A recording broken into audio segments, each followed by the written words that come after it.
Hello, everyone. I'm Daniel. Today, we're going to do something really fun, I think, which is talk about the first scenario in each of the campaigns in Chapter 1. I think opening scenarios are really important. They are setting the tone for the entire campaign. And we've got a large number of campaigns now, and some of them are short campaigns, most of them are long. We're getting some shorter ones coming up. So let's talk about what needs to go into an opening scenario to make it good, to make the whole campaign really tie together. And we're going to do this by ranking all of the ones we have, but also first and talking about my philosophy around the decisions I will be making in the rankings. So, first off, what makes a good opening scenario? In my opinion, the first thing is that it needs to have a good narrative introduction to the campaign.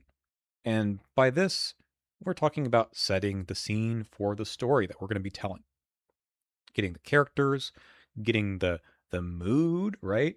The scene itself, sometimes the locations in the very first scenario help set the entire campaign into motion. And there's lots of different ways to do this, right? Sometimes we start right in the middle of the action, or we don't know what happened before. There's some interesting playful ideas they've come up with, but I really want to know, what is this campaign all about from the thematic standpoint right in the intro, right in that first scenario.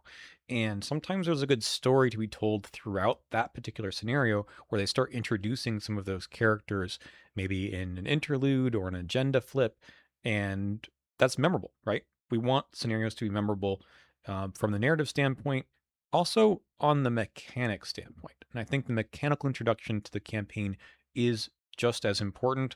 I'm a very mechanics, I don't want to say first player, but I'm very interested in the card game component, right? The deck building, the gameplay itself, and the mechanics of each particular campaign are unique. I think they're interesting that way, right? Sometimes you get something like Vengeance in Forgotten Age, something like the Explorer also in Forgotten Age. Maybe this is the types of encounter sets that you get in that first scenario that we're going to be revisiting again and again. So that's important as well. We'll talk about Dunwich Legacy a little bit in a second, but that one has, in at least one of the intro scenarios, has Beyond the Veil. So you're right away getting used to something that's a recurring thing that you'll need to think about in your deck, right? And sometimes it's a recurring enemy. Right? We get that a lot too. There's a lot of different ways I think that the mechanics can be showcased in that first scenario, but in some sense, it needs to be a bit of a, I hate to say tutorial, but it's giving you an introduction to what you are going to expect in the rest of the campaign. That's to me very important. If a opening scenario doesn't do that or does it in kind of a weird way, then I feel like it's detached from the rest of the campaign. Now, the last thing, in my opinion, is also extremely important and kind of why I like openers so much. This is the first scenario of a campaign. The expectation of what your deck is able to do is, I wouldn't say like stable across every investigator, every class, but this is the one time where we know how much XP is in your deck. In the thick of it aside, or other things that might affect this, it needs to be a low level deck, something that is good, but maybe not uber powerful. So it's the one time the designers can say, okay, I think I know what the power level is of the investigator decks. After that, who knows? Because A, you might not earn all the XP in the first scenario, or subsequent ones, or B, you might not know exactly what the card pool is like for every investigator, right? You might not have access to all the best stuff. So this is the scenario that has to make you earn the XP, but also should be tense, right? Should be something that is a difficult scenario, in my opinion. And yeah, so it needs to be fair, right? The scenario needs to be fair in order to let you do this, to let you progress, because it is a very difficult time if you don't do well in the first scenario. So they need to make it difficult to do so, difficult enough, but also in a fair way.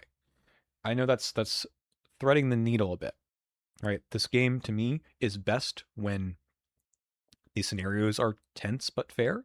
It's down to the wire. Maybe someone has to get defeated for you to win. You're winning on the last round or two, but also that your decks are good but fair. Because eventually, with enough XP, the investigator decks are out of proportion here, where you do way better than the campaign expects. And here in the first scenario, that's the place where we have a better expectation of what the investigator decks are able to do. So that's why it's important to nail the campaign opener. It's maybe the last time that we know exactly what you're bringing to the table. Okay, that's kind of the overall rubric. We'll talk about this more as we get into each individual scenario. I'm not going to talk about them forever. I do like talking about this game. It's my favorite game for a reason. But let's go ahead and bring up the tier list itself, and we'll go through these one at a time.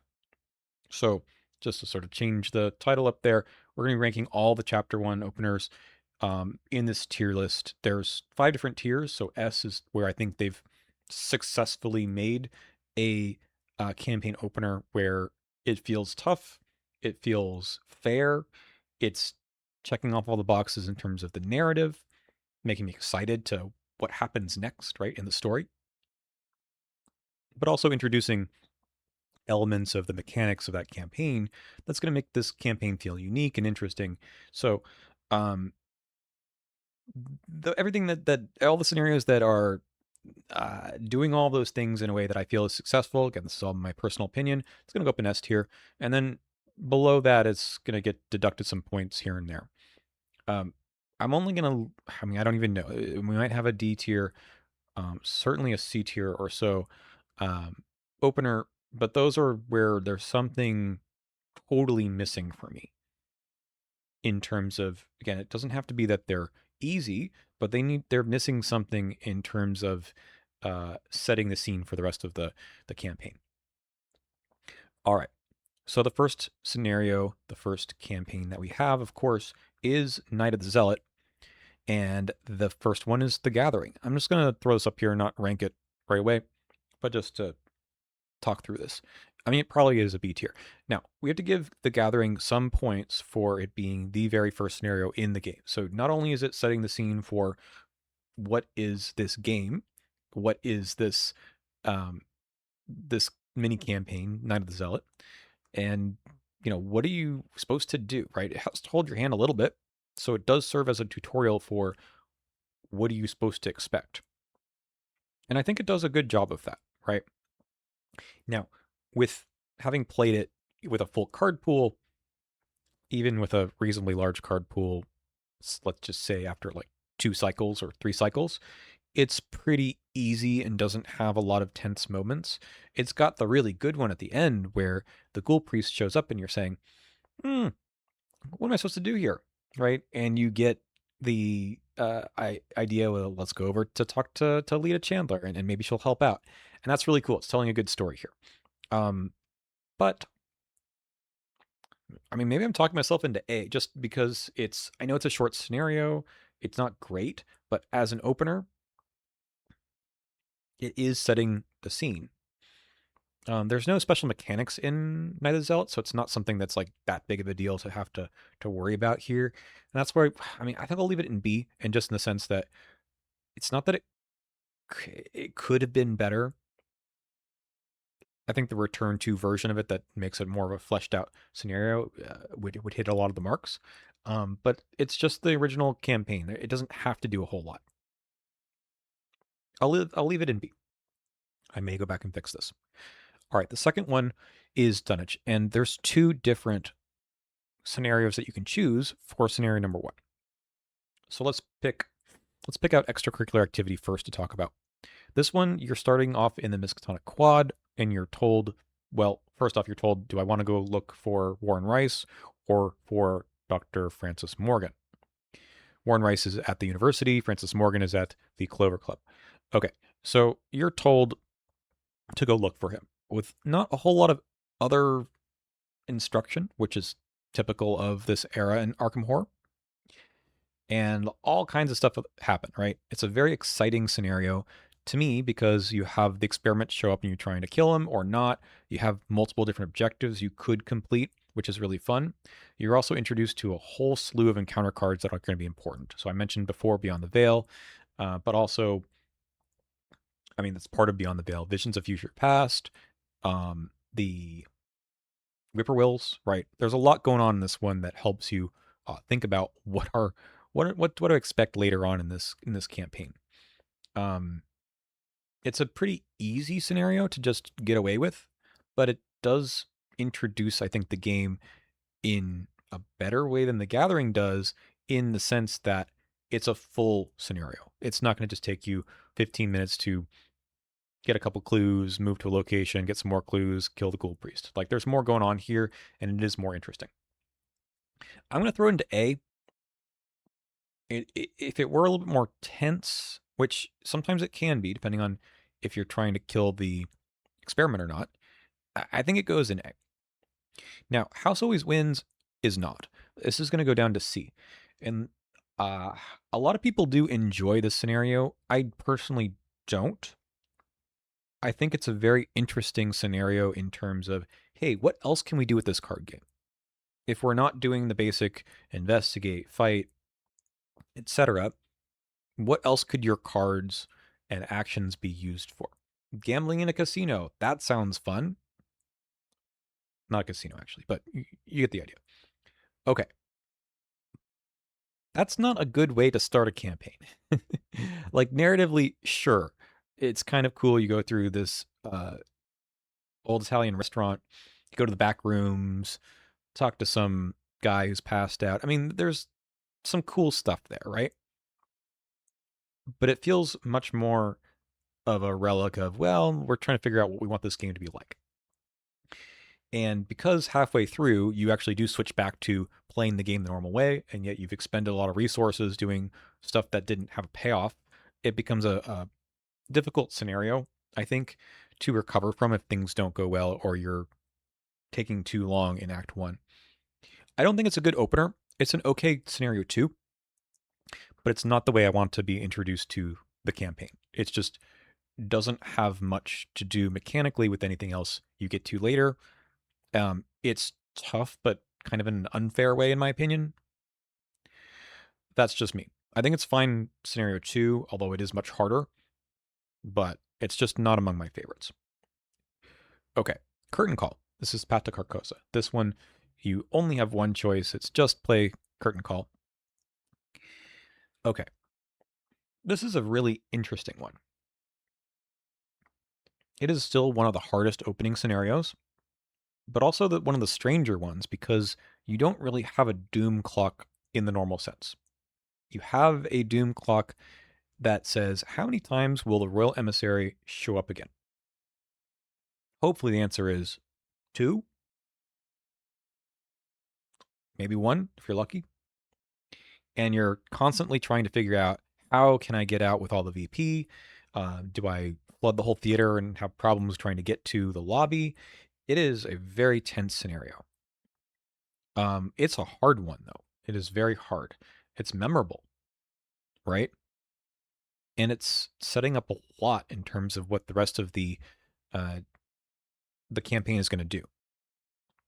With Man the Pallid Mask, right? Introduction of the recurring enemy. The Doom stuff is interesting and is different from scenario to scenario. This is the first time you have to reconsider that. You get the Poltergeist coming back later. The Fanatics are there. They also come back later. It's a very good scenario for exactly that. I think this actually goes in A as an opener. It's extremely memorable. It makes me nervous every time I play it because it is so tense. I don't know if I've ever really played this one where it's just like an easy slide through and you're done. It doesn't really work out that way. Sometimes you go fast at the beginning and then it slows to a halt at the end. Very good scenario. I do think, I mean, it's not going to go in S tier for me because I think there's some better ones here. Because of some of the randomness with the locations, the Spires of Carcosa, it sometimes can feel kind of unfair. the hidden cards. Oh, that's another thing. The hidden card introduction here is very good too. It's a very good opener. I love it. It's very good. All right, Untamed Wilds. This is the Forgotten Age. Think about this. This is a much maligned scenario for its difficulty. And that's almost entirely on the backs of a decision that was probably a mistake. That is to reshuffle the encounter deck too many times. So the Ancient Evils makes this clock really, really short. It is requiring you a lot. You need to figure out how to get to a particular location. You need to get through the Explore deck. You have to parlay or kill Ichitaka. You have to maybe greed a couple more points of VP if you can. All while learning about what is Explore, what is Vengeance, what is Poison. This is a really good opening scenario. It's just a little bit too hard. I feel like it might just be that one thing, but it's mean. It's a mean scenario. But it is tense. I'm going to put it in A. I think this is a very good way to introduce you to what to expect out of the Forgotten Age, because oh boy, it does not change after the first scenario. You're going to get used to all those enemies again. I mean, I love that halfway through the broods of Yig and the serpent from Yoth, they shuffle in. You're going to see them again right away in the next scenario. The next scenario plays with Vengeance differently. There's the Doom stuff that happens there too. But yeah, it actually, be interesting to have reconsidered this whole discussion based on the first two scenarios and not just the first one. I don't think that's the way I wanted to go because yes, originally the first two were packaged in the same deluxe expansion box, and then they changed that after a while. So not totally fair to do that, but I do often see that the first two scenarios are introducing two different large narrative or mechanic elements of the campaign. But that first one, it's got to be good. And I think the Untamed Wilds is, oh man. I mean, if I were given it an A minus, I would give it an A minus. It's not as good as the other two in terms of introducing everything because it's just a little bit too mean. But guess what? Forgotten Age is mean. Witching Hour and the Circle Undone, I'm going to put at the top. This is an incredible, incredible introduction to the Circle Undone. The only thing it doesn't do, because the prologue did it, is it doesn't tell you about Haunted. So, okay. That said, a lot of the locations in the Witching Hour, the different witch haunted woods, have some kind of penalty. Okay. Why do I love this one? So first off, it sets the mood extremely well. You are alone and separated, lost and separated in the woods, and you got to figure things out on your own. And there's a lot of witches that pop up. It works very well. And then once you start to clear things in the woods, things become slightly easier, but also slightly more complicated. That act flip, I believe, to pull out the goat spawns is extremely memorable and then causes all kinds of problems. But this ends up being quite the tense scenario if things go a little bit sideways. If there's just one too many enemies on the board in a map that is quite small, most things are connected to each other. Trying to figure out how to deal with the Net Mason is not easy. I really like this one. And it seems to have been designed really well that a lot of things don't look like they're going to matter, and then suddenly they do. Arkham to me is one of the best games out there because it forces you to make lots of decisions. Lots of decisions that you say, okay, can I weather the storm for a little bit to maybe push in a different direction, to maybe get that extra victory point location, to maybe survive one more round before I can get my soak out? Or do I need to solve a problem right now so it's not a problem later at the expense of maybe something else that I don't know that's going to pop up? And I feel like the Witching Hour always hits in this manner. It's always very close. And I don't think it's unfair. So sometimes you get the Piper of Azathoth if you're in higher player counts. Usually you don't, um, but a lot of things just don't matter. And then suddenly they do, and you say, wow, I should have done something different. And that's such a great, to me, a great feeling.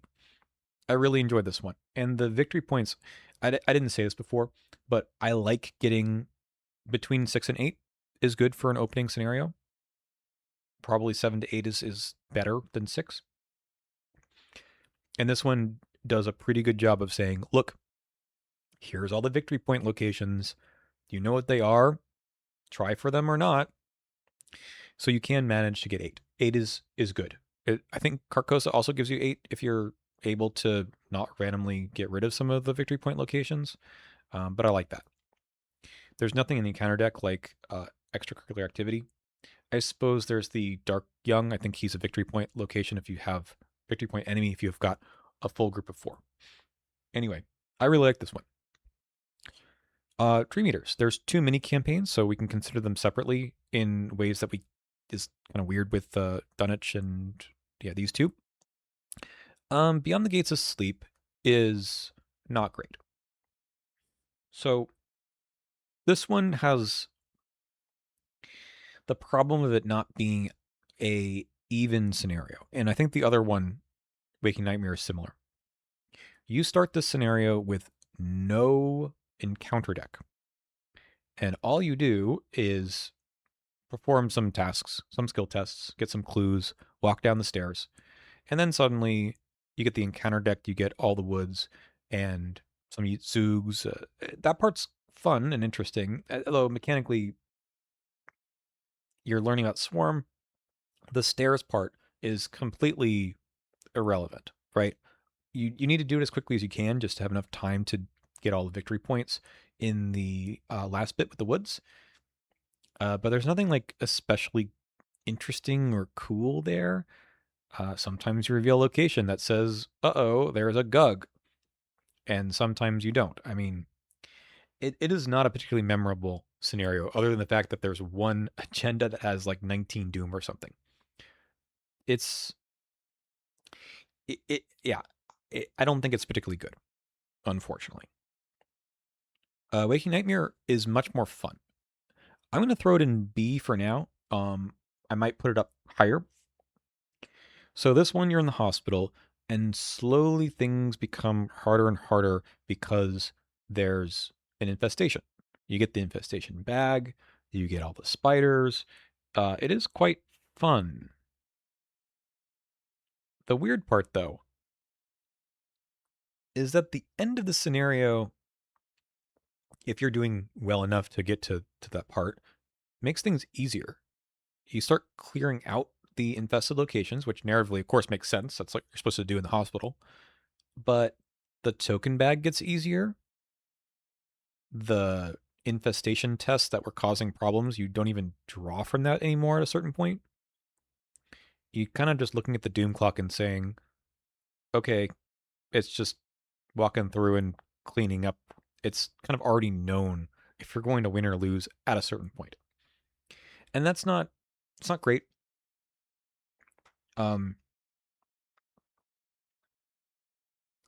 It's still a good scenario. I enjoy it, but it doesn't have some of the meat that I think the others do.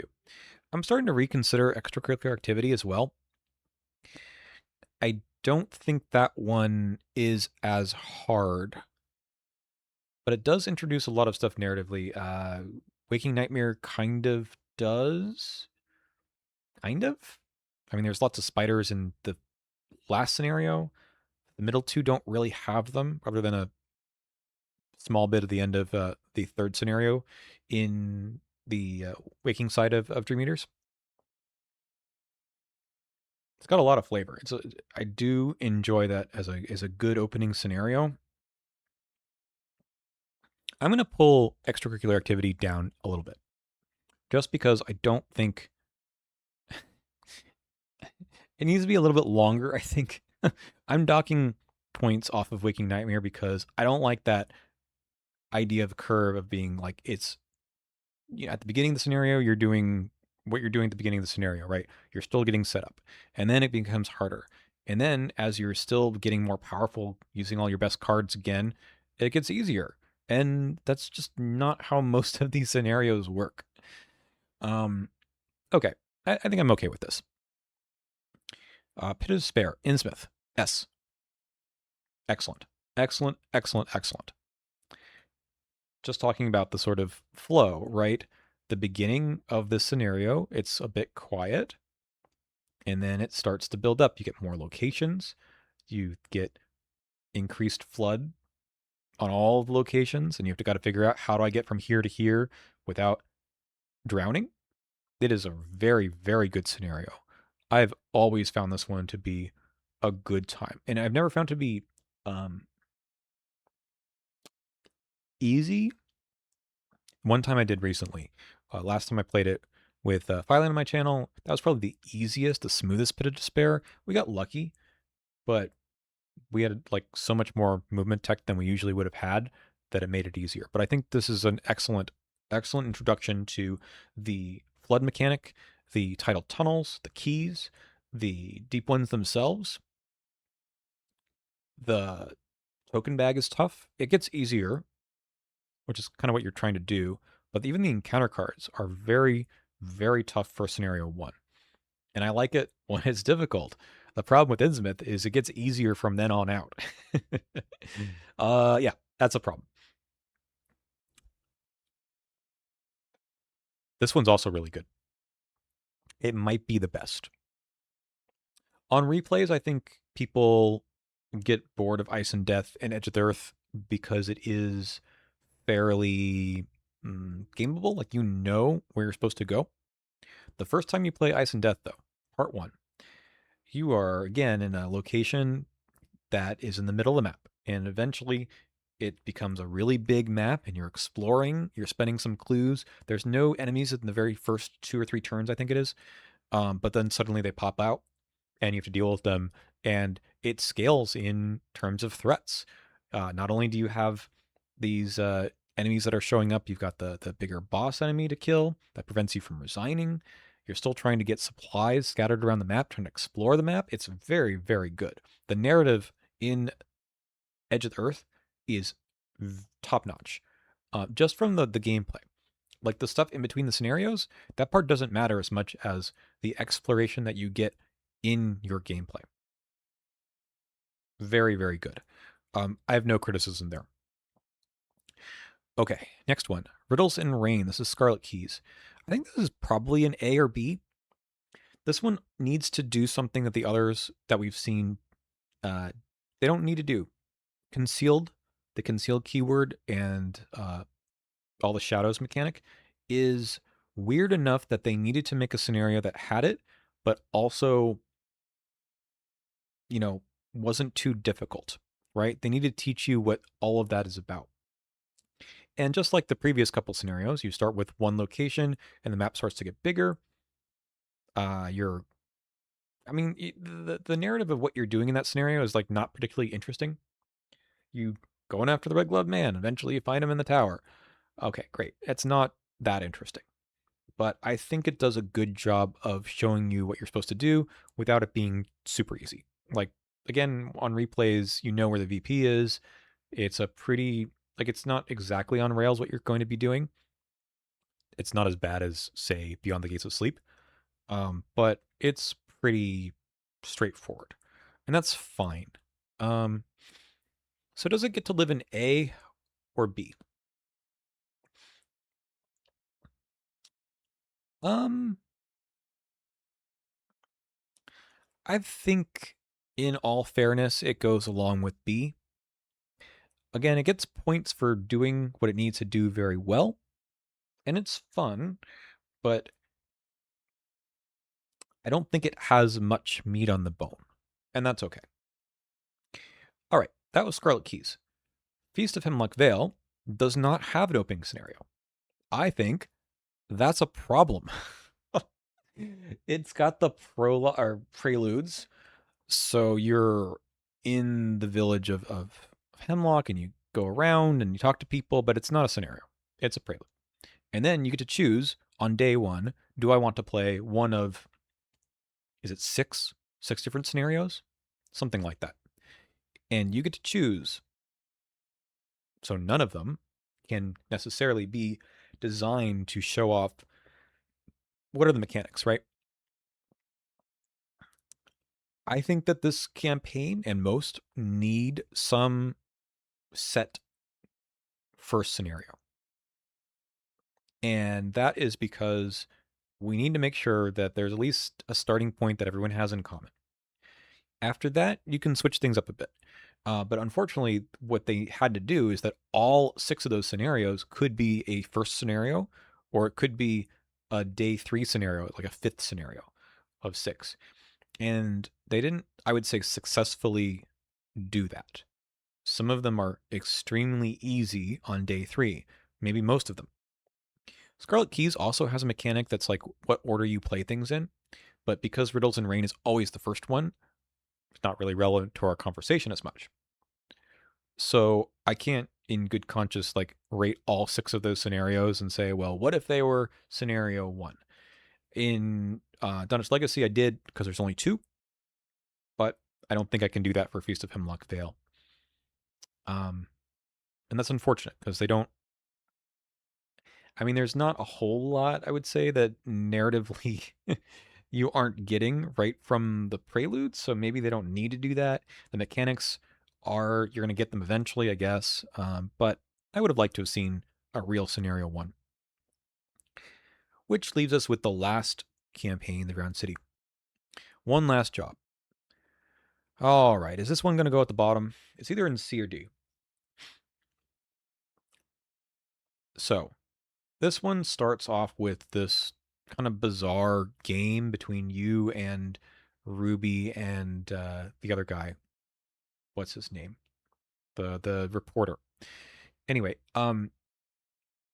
who's gonna get the shipment or something that Tillinghast is trying to get? And the mob has taken it. I forget exactly all the rest, but it's not super important. It's a weird scenario. Like the house always wins, it does not ask you to do the normal Arkham thing of fighting enemies. There's clues to get. That part's fine. But what you're supposed to do is parlay, spend clues, talking different enemies, and then they go away. You don't need to fight them. But then suddenly at the very end, you do. There's a lot of enemies to fight. So it's not like you twiddle your thumbs entirely, and I'm going to just flat out say it. It's fine to encourage players to be able to do more than one thing.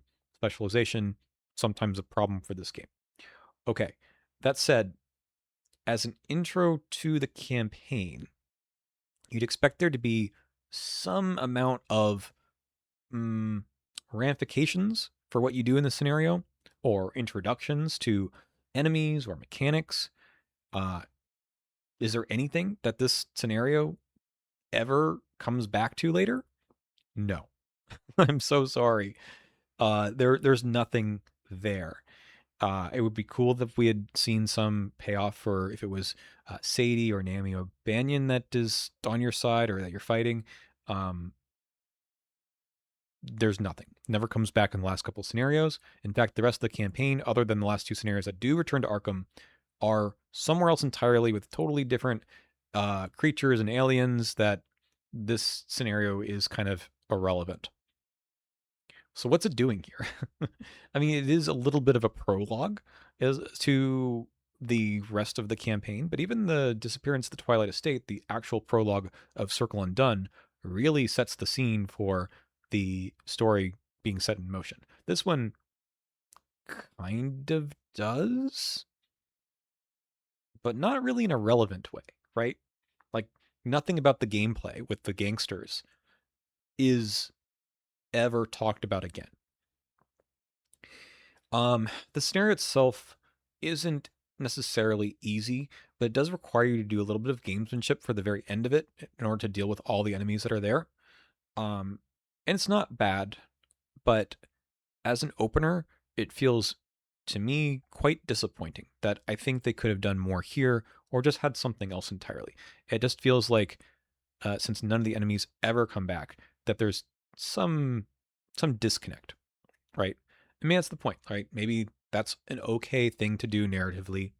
Uh, many movies start that way with some kind of a pre-credits thing, and then you get into the real story. Um, but I don't think it works for Arkham as much, right? I want to, when I sit down for that first playthrough, why am I coming back again, right? Why am I coming back with this group to schedule a week or two later to play some more scenarios? And I don't think this one does it as well. I think those S tier, to me, S tier scenarios at the top all do this extremely well. Curtain Call and Untamed Wilds are nearly there. They're nearly there. Um, yeah, I think this is a pretty good representation of how I feel about these openers. I've already done one of these for the finales about like how easy or hard I think they were, but this is a little bit more of a overall picture, right? It's not just about how easy or hard the scenario is, although I think that is part of it. I like a good tense scenario at the beginning, really get me in the mood for what I'm up for afterwards, make me feel like I've earned the experience that we've gotten, but also setting up what's the rest of the story. And I think I think this is exactly how I feel. So let me know how you feel about the first scenarios of each of the campaigns in chapter one. And I hope that even with smaller campaigns, 3 or 5 scenarios or so, that they're still able to do a good first scenario without it becoming too mm, too much like an intro, right? That's detached because it's a whole third of the whole campaign. We're going to find out. I mean, Gathering was special because Gathering was tutorial to the game. We're going to see how things go in the future. All right, that's it. Thanks for watching. See you next time.